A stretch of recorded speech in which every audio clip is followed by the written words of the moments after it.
እንደምሰራ ምናምን ነገር እኔ ምን ዮኒ ማኛን ስሙን አስጀምኑ ነው ቢዝነስ ሰራው ምንም ከቲክታክም ከፌስቡክም ከዩቲዩብም ገንዘብ ሜክ የማያደርግ ገንዘብ የማይሰራ ብቸኛ ሰው ማለት እንደ ቀይ ቀበሮ ጭላዳ ዝንጀሮ እንደሚጠፉ ሊጠፉ እንዳሉ እንደቀረቡት እንስሳ እንደሚባሉት ልክ እንደዛ ኤርሚያስ ብቻ ነው ምንም የማይሰራ ምንም 11 ዓመት ሙሉ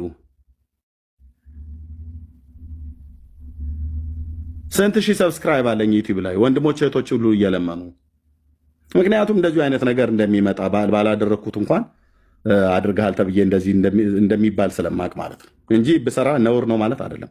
እኔ የምለው ሰምታችኋል። ምንም ተጠቅሜ አላቅም ይላል። እኔ የምልህ ባለፈው ብቻ እንኳን በጎፈንድሚ አሳበህ ታምም ያለው ብለህ ከዛ ከሰበሰብክ በኋላ ጌታ ፈውሰኛል ብለህ ህዝቡን ሁሉ ሸዋሿ የሰራህበትን ጉዳይ እንኳን ስትሰራ $100,000 በላይ ከዚህ ህዝብ ሰብስበሃል። መቼም ጎፈንድሚውን የከፈትከውና ህዝቡን እርዱኝ ያልከው በቲክቶክ በፌስቡክ እና በዩቲዩብ ነው። ከዩቲዩብ ተጠቅሜ ሰርቼ አላቅም። እንዳንተም የሰራ የለም ዩቲዩብ እና ቲክቶክ ፌስቡክ ላይ ማለት ነው። የሰጡክን እጆች ለምን ምስጋና ቢስ እንደምታደርጋቸው አላቅም። ቤተሰቦችን የደገፉልህን ማለት ለዛውም ታምም ያለው ብለህ ሳትታመም የህክምና ማስረጃ ሳታቀርብ እውነት የምትናገር መስሏቸው አንተ በውሸት የተሞላ ነው። ልክ እንደዚህ አሁን ለማንኛውም አንድ ውይይት ብላችሁ ተጨቃጭቃችሁ ሰብስባችሁ የወጣችሁበትን አንድ ቪዲዮ ላሳይ።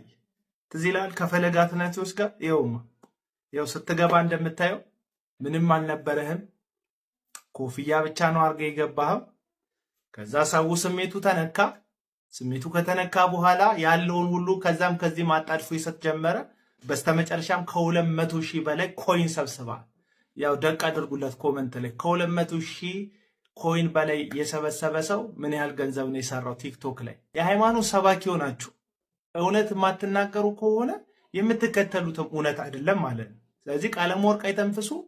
ቲክቶክን አልተጠቀምኩበትም፣ ፌስቡክን አልተጠቀምኩበትም፣ ዩቲዩብን አልተጠቀምኩበትም ደፍሬ ማለት ሞራል የለ።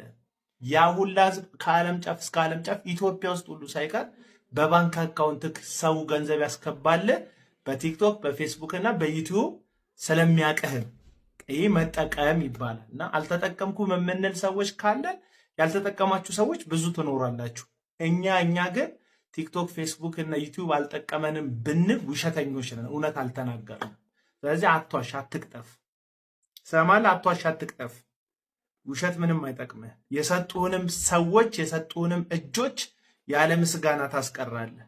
ሰው ገንዘቡን ሲሰጥህ ጊዜውን፣ ላቡን፣ ጉልበቱን ይሰጣል። ቅርጥፍ አድርገህ በውሸት የሰውን ጊዜ፣ የሰውን ጉልበት፣ የሰውን ላብ አትካድ። ውሸታ ነገር በልቼ ነው ለቅንድብ የማተለቂያ እንኳን የምጠቀመው። ብዙ ሰዎች በእኔ እድሜ ቅንድብ አንታውን ቅንድብ ራሱ እያለቀ እሱ እኮ ትምህርት እየተማረ ስለሆነ ነው። ፈተና ሲደርስበት እየነቀለው ነው ያለቀበት ቅንድቡ። አይ መንሱሬ ሳክሶ የተመጣጠነ ምግብሽ ደሃ ነው አይደል? ይሄን ደሃ በላችሁት። ደሃ የሚበላ ቅንድቡ ያልቅበት። ይሄ ፕራይም ሚኒስተር አገሬን እየቀየረልኝ ስለሆነ ከነፍስ በላይ የሚሰጥ ነገር ቢኖር ነፍስን እሰጠዋለሁ። በነገራችን ላይ እዚህ ጋር ከደረደርካቸው መጽሐፍቶች መሃል የፕራይም ሚኒስቴሩ ራሱ አለ። ይህንን መጽሐፍ ሲመረቅ አብሬው ነበር። በጣም ነው በእውነት ነው የምነግርህ። ይሄ ማለት በአብይ ዘመን መፈጠሬ ለኔ ትልቅ እድል ነው። እውነቴን ነው የምነግርህ። በፕራይም ሚኒስቴር ዶክተር አብይ አህመድ ዘመን መንሱር ኑሮ ስለ አብይ መናገር መቻል ለኔ ትልቅ ክብር ነው። አይ ላቭ ዩ ማይ ብራዘር። በጣም ነው የምወድህ። ብዙ ጊዜ የሆነ ነገር ከጀርባቸው ያሉ ሰዎች ታውቃላችሁ አይደል? ኦቨር ሪያክት ያደርጋሉ የሆነ ነገር ላይ። ጠቅላይ ሚኒስተሩን መውደድ ተፈጥሯዊ ነው። ራሱን ችሎ አንድ ሰው የሀገር መሪውን መውደድ በጣም ጥሩ ነገር ነው፣ የሚበረታታም። ግን አየህ ከክብርት እመቤቷ በላይ እንደምትወድ አክት ስታደርግ ግን ከጀርባህ ሌላ አጀንዳ እንዳለ ያስታውቃል። እና እርግጠኛ ነኝ እንደዚህ ሮጠ ተሯሩጠ ከሼልፍ አንስተህ አቅፈህ የሳምከውን መጽሐፍ አላነበብከው። የመደመር መንግስት የሚለውን መጽሐፍ ብታነበው ጥሩ ነው። ምን ለማለት ፈልጎ ነው? መጽሐፉ ላይ ያነሳው ሐሳብ፣ እቅድ፣ ፍልስፍና ከምን የተቀዳ ነው፣ አጀንዳው ምንድነው የሚለውን ነገር ብታነበው ጥሩ ነው። አሁን ለማንኛውም ባለክበት በማረፊያ ዝም ብለህ ከአርቲስቶቹ ጋር ሌላ ትወና ሌላ ድራማ ከምታስቡና ከምታቀዱ መጽሐፍት ብታነቡና ብትወጡ ለእናንተ አሪፍ ይመስለኛል። አንተ ብቻ ሳትሆን ሼልፉ ላይ የሚያስቀምጠው አቶ ሶፎንያስ መጽሐፉን ያነበው አይመስለኝም። እና በጣም ኦቨር ሪያክት አታድርጉ። የሀገሬ ሰው ሲተርት ማርም ሲበዛ ይመራል ይላል እና በሆነ ጉዳይ ላይ በጣም ማሽቃበጥ ሲበዛ ከጀርባው ሌላ አጀንዳ ይኖራል። 1.7 ቢሊዮን ብር ከዚህ ድሃ ማህበረሰብ ለማጠብ እዛም ደግሞ እነ ሶፎንያስ ከዛ ሐሰተኛ ነብይ ጋር ሄደው የሆነ ነገር ለማጣፍ ቪዲዮ ሲቀረጹ ምናምን ካያችሁት የጠቅላይ ሚኒስትሩ መጽሐፍ ከጀርባቸው ምናምን አድርገው ነው ትወና የሚተውኑ። ይህን ያክል ደረጃ ወንድ ልጅ ሲያሸበሽብ ደስ አይል። ቀደም እንዳልኩ ማለት ነው ክብርት እመቤቲቱ ዝናሽ ታያቸው እንኳን በዚህን ያክል ደረጃ እንደዚህ ፍቅራቸውን ሲገልጹ ተመልክቼ አላውቅም ቴሌቪዥን ላይ። ኦቨር ሪያክት የምታደርጉ ሰዎች ከኋላ የሆነ አጀንዳ እንደያዛችሁ እያስታወቀባችሁ ነው እና አረጋጉት ለማለት ነው። ጨረጨር ሲበሳጭ የምታገኙት ቃልን አይደለም እግዚአብሔር ነው በየመንደሩ እየሄደ የሚናደደው። ክፋቱን ከሰራ በኋላ በሰይጣን ያሳባል። እግዚአብሔርና ሰይጣን ኃይለኛ ፖለቲከኞች ናቸው። ጌታን ነው የምላችሁ። በዚህ ልክ ሰይጣን ራሱን ተረድቶት አያውቅም። እቺ ልጅ በጣም ነው በቃ ሰይጣን የገባት ከራሱ በላይ ማለት ነው። በዚያ አካሄዷ ዊል ዩ ሜሪድ ሚ እንዳትለው ነው ፈራው ተንበርክካ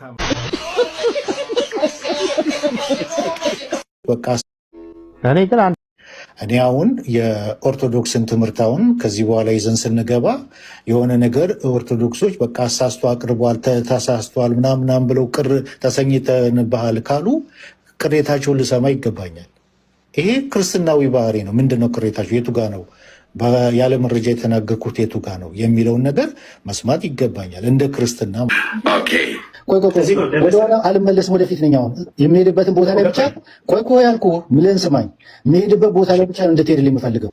አይ ከዛ በፊት ግን አባ ሰላማን ብቻውን ነው የሾመው ብላ እኔ እሱ የምልህን የማሰማኝ ከሆነ መውረድ ይችላል።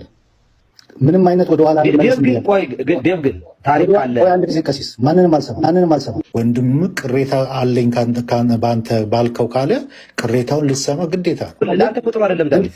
ቆይ ችግር የለውም። ቆይ ቀሲስ ሚውት ያድርጉ። እውነት ካለ እውነት እንዲሆን በኋላ መጨረሻ ላይ ወይም ደግሞ በሚቀጥለው ላይ ዛሬ ብቻ አይደለም የመጨረሻችን የሚቀጥለው በኋላ ማጠቃለያ ላይ ታነሳ። አይ እንደዛ ሳይሆን ቀሲስ አባ ሰላማ አትናቴዎስ ብቻውን ነው የምላችሁን ካልሰማችሁ ይቅርታ መውረድ ትችላላችሁ። የምላችሁን ከሰማችሁ ብቻ ነው።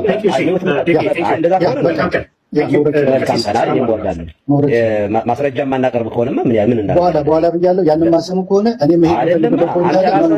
እኔ ማድረግ ከዛ በኋላ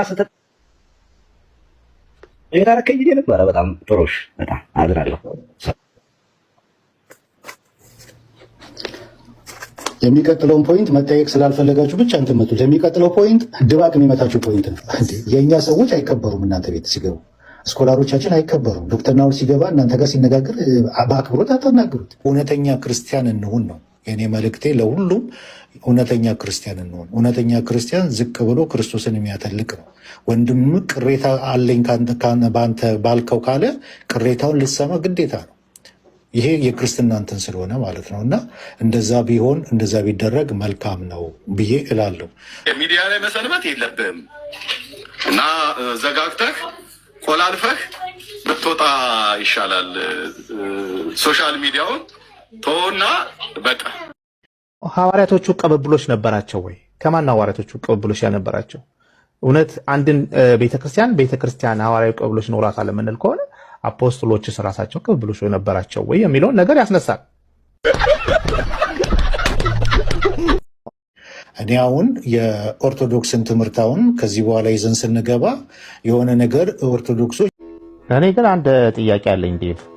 እስካሁን ባነበብኩት እና ባየሁት ሪፈረም ባደረግኩት ጴጥሮስ ከታችም ቀደም ስንጨቃጨቅ ነበረ። ጴጥሮስ ማርቆስን ኦርዴን አረገው የሚል ግልጽ የሆነ እስከ 4ኛው መቶ ክፍለ ዘመን አይ ቲንክ እስከ 8ኛውም ራሱ ግልጽ የሆነ ነገር የለም ነው የሚለኝ ሰርች ባደረኩበት እንትን ላይ። በትክክል ማርቆስን ጴጥሮስ ኦርዴን አድርጎታል ወይም ወደ ግብጽ በእንዲህ መልኩ ኦርዴን አድርጎት ልኮታል የሚል አለ። ምክንያቱም ማርቆስ ሐዋርያ አይደለም፣ ማርቆስ ወንጌላዊ ነው። አሁን ቀደም ሲሉት ነበር። እኔ ግን አንድ ጥያቄ አለኝ ዴቭ፣ እስካሁን ባነበብኩት እና አንዳንድ መዝሙር ይቅርታ አድርጉልኝ ትርጉም የሌለው መልእክት የሌለው ግራ የተጋባ ግራ የሚያጋባ ዝማሬ